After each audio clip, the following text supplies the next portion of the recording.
بسم اللہ الرحمن الرحیم۔ السلام علیکم معزز طلباء کرام، آپ سب کیسے ہیں؟ آج ہم نور الانوار کے سبق نمبر 364 کو پڑھیں گے۔ آج کے ہمارے سبق کا عنوان ہے نحات بصرہ کا موقف۔ چونکہ ہم نے گزشتہ سبق میں ایذا کے استعمال کے حوالے سے گفتگو کی اور کلمات شرط میں سے ایک کلمہ ایذا بھی ہے، تو ایذا کے کیا کیا مفہوم ہیں، کتنے اثرات ہیں،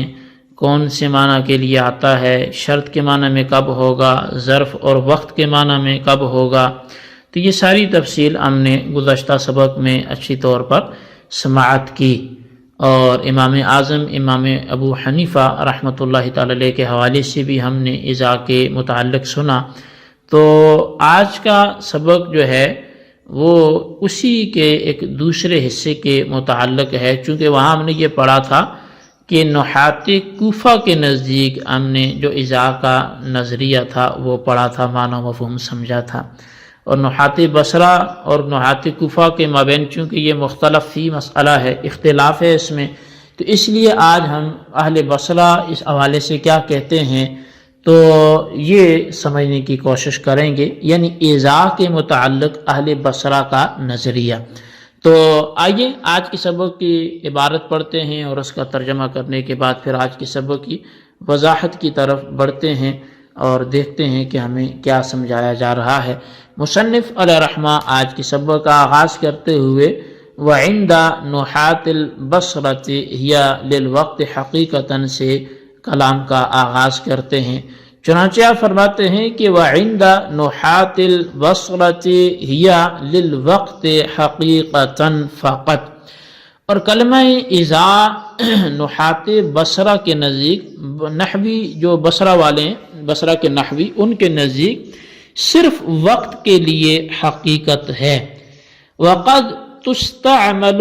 للشرط من غیر سقوط الوقت عنها على سبیل المجاز، اور کبھی علی سبیل المجاز، مجاز کے طور پر متاع کی طرح اس سے وقت کے معنی ساقط ہوئے بغیر شرط کے لیے بھی استعمال ہوتا ہے۔ مثل متاع کا تعلق تک پیچھے ہماری عبارت ہوئی، تو فَإِنَّهَا لِلْوَقْتِ لَا يَسْقُطُ عَنْهَا ذَلِكَ بِحَالٍ، اس لیے کہ جو متاع ہے وہ وقت کے لیے وضع کیا گیا ہے، اس سے وقت کے معنی کسی حالت میں ساقط نہیں ہوتے۔ اور وَإِذَا لَمْ يَسْقُطْ ذَلِكَ عَنْ مَتَاع مَعَ لُزُومِ الْمُجَازَاتِ لَهَا فِي غَيْرِ مَوْضِعِ الْاِسْتِفْهَامِ فَالْأَوْلَى أَلَّا يَسْقُطَ ذَلِكَ عَنْ إِذَا مَعَ عَدْمِ لُزُومِ الْمُجَازَاتِ لَهَا، اور جب غیر موضع استفہام میں، یعنی استفہام کے مقام کے علاوہ میں متاع سے وقت کے معنی ساقط نہیں ہوتے، باوجود اس کے کہ مجازات یعنی شرط اس کے لیے لازم ہے، تو بدرجہ اولا ایذا سے وقت کے معنی باوجود اس کے کہ شرط اس کے لیے لازم نہیں ہے وہ ساقط نہیں ہوں گے۔ وَهُوَ قَوْلُهُمَا أَيْ أَبِي يُوسُفَ وَمُحَمَّدٍ رحمہم اللہ تعالی، اور یہ جو قول ہے یہ صاحبین کا ہے، یعنی امام ابو یوسف اور امام محمد علیہم الرحمہ کا یہ قول ہے، لیکن فرمایا کہ وَلَٰكِن يَرِدُ عَلَيْهِمَا أَنَّهُ إِذَا لَمْ يَسْقُطِ الْوَقْتُ عَنْهَا يَلْزَمُ الْجَمْعُ بَيْنَ الْحَقِيقَةِ وَالْمَجَازِ، فرمایا لیکن صاحبین پر ان کے اس قول پر یہ اعتراض وارد ہوگا کہ جب کلمہ اعزاز سے وقت کے معنی ساقط نہیں ہوتے تو حقیقت و مجاز کو جمع کرنا لازم آئے گا، والجواب انها لم تستعمل الا في الوقت الذي هو معنى حقيقي لها، والشرط انما لازم تضمنا من غير ارادة كالمبتدأ المتضمن لمعنى الشرط۔ اور جواب اس کا یہ ہے کہ کلمہ ایذا استعمال نہیں ہوگا مگر اس وقت میں جو کلمہ ایذا کے حقیقی معنی ہے اور شرط کے معنی میں ضمنی طور پر بغیر ارادے کے لازم آتے ہیں، جیسے کہ وہ مبتدا جو شرط کے معنی کو متضمن ہو۔ جی طلبہ کرام، یہ تھی ہمارے آج کے سبق کی عبارت اور اس کا ترجمہ۔ اب اس کی وضاحت کی طرف بڑھتے ہیں، لیکن آپ کے علم میں ہوگا، ویسے کچھ نہ کچھ عرض کیا بھی گیا کہ اذا کے متعلق اہل بصرہ اور کوفہ کے درمیان اختلاف تھا، چونکہ کوفیوں نے جو کہا تھا وہ یہ تھا کہ کلمہ اذا شرط اور ظرف کے درمیان مشترک ہے، یعنی کبھی اس کا استعمال وہ کلمات شرط کی طرح ہوتا ہے اور کبھی اس کا استعمال وہ کلمات ظرف کی طرح ہوتا ہے، تو وہ چونکہ کلمات شرط اور ظرف کے درمیان مشترک ہے تو اس لیے اس کے الگ الگ معنی و مفہوم اور اس کے احکامات وہ کوفیوں کے مذہب کے مطابق سابقہ سبق میں بیان کیے گئے۔ تو آج کے سبق میں ہم بصریوں کے حوالے سے پڑھتے ہیں کہ بصری کیا کہتے ہیں۔ بصری جو ہیں، بصرہ کے نحوی، انہوں نے یہ کہا ہے کہ کلمہ اذا کے حقیقی معنی وہ صرف وقت کے ہیں، البتہ کبھی کلمہ متاع کی طرح وقت کے معنی ساقط ہوئے بغیر مجازن اس کا استعمال وہ شرط کے لیے بھی ہوتا ہے۔ کہ یہ ایک بنیادی سا اور بڑا موٹا سا فرق ہے، کیونکہ کلمہ متاع وقت کے معنی کے لیے وضع کیا گیا ہے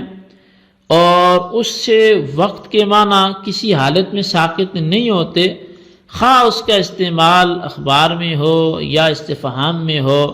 پس جب موقع استفہام کے علاوہ میں کلمہ متاع کے لیے شرط کے معنی لازم ہونے کے باوجود اس سے وقت کے معنی ساقط نہیں ہوتے، تو کلمہ اذا جس کے لیے شرط کے معنی لازم بھی نہیں ہیں اس سے وقت کے معنی بدرجہ اولا وہ ساقط نہیں ہوں گے۔ تو حاصل یہ نکلا کہ جو کلمہ اذا کے حقیقی معنی ہیں وہ بصریوں کے ہاں صرف وقت کے ہیں، البتہ یہ وقت کے معنی باقی رہتے ہوئے یہ بھی ختم نہیں ہوں گے، لیکن اس کے باقی رہتے ہوئے یہ کبھی کبھی مجازن کلمات شرط کے طور پر، یعنی استعمال شرط کے لیے بھی یہ ہو جاتا ہے، شرط کے طور پر بھی استعمال ہوتا ہے۔ تو بہر یہ بات ثابت ہوگی کہ کلمہ اذا یہ مجازن شرط کے لیے استعمال ہوتا ہے اور اس وقت جو ہے وہ معنی اس کے اپنے وقت کے ساقط نہیں ہوتے۔ اب صاحبین کا یہی قول ہے، لیکن صاحبین کے اس قول پر پھر ایک اعتراض وارد ہوتا ہے، اور وہ یہ ہوتا ہے کہ جب کلمہ اذا کو مجازن شرط کے لیے استعمال کیا گیا اور اس کے حقیقی معنی یعنی وقت کے معنی اس سے ساقط بھی نہیں ہوئے، تو اس صورت میں تو حقیقت و مجاز کو جمع کرنا لازم آئے گا۔ تو گویا کہ اسی وقت میں حقیقی معنی بھی موجود ہیں، وقت والے بھی، چونکہ وہ آپ کہتے ہیں ساقط نہیں ہوئے، اور اسی وقت میں مجازی معنی بھی آگے کہ وہ مجازن شرط کے معنی میں استعمال ہو رہا ہے، تو یہ تو حقیقت و مجاز کو جمع کرنا ہوا، حالانکہ یہ تو جائز نہیں ہے۔ تو صاحبین کی طرف سے اس کا جواب یہ دیا گیا،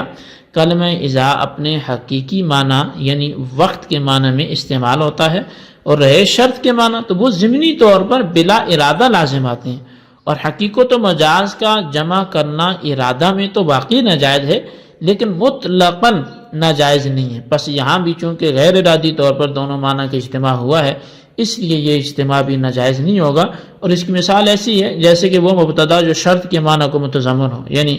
الذی یأتینی فلہ درہم، وہ جو میرے پاس آ رہا ہے اس کے لیے میرے پر 1 درہم ہے. تو اس میں مبتدا اور خبر کا ہونا تو اصل اور حقیقت ہے، اور شرط و جزا کا ہونا یہ مجاز ہے، اور یہ دونوں جمع ہیں. لیکن شرط و جزا کے معنی چونکہ غیر ارادی طور پہ حاصل ہوئے ہیں اس لیے یہ اجتماع ناجائز نہیں ہوگا. تو جی طلبہ کرام، یہ تھی ہمارے آج کے سبق کی عبارت، اس کا ترجمہ، اس کی وضاحت جو آپ نے سماعت کی. اس کو اچھی طرح سمجھیں، اس کے خلاصے کو اپنے رجسٹر پر ضرور لکھیں، بالخصوص ان سوالات کے جواب دیں. سوال نمبر 1 یہ ہے کہ نحات بصرہ کا کلمہ اذا کے متعلق کیا نظریہ ہے، تحریر کریں. اور سوال نمبر 2 یہ ہے کہ جب کلمہ اذا وقت کے معنی میں حقیقت ہے اور شرط کے معنی میں یہ مجاز ہے تو ایک ہی وقت میں دونوں معنی کیسے مراد لیے جا سکتے ہیں جبکہ اجتماع بین الحقیقت والمجاز جائز نہیں ہے؟ جواب عنایت فرمائے. اللہ تبارک و تعالیٰ سے دعا ہے جو کچھ ہم نے پڑھا سنا اسے یاد رکھنے کی توفیق نصیب فرمائے. آمین بجاہ النبی الامین صلی اللہ علیہ وسلم.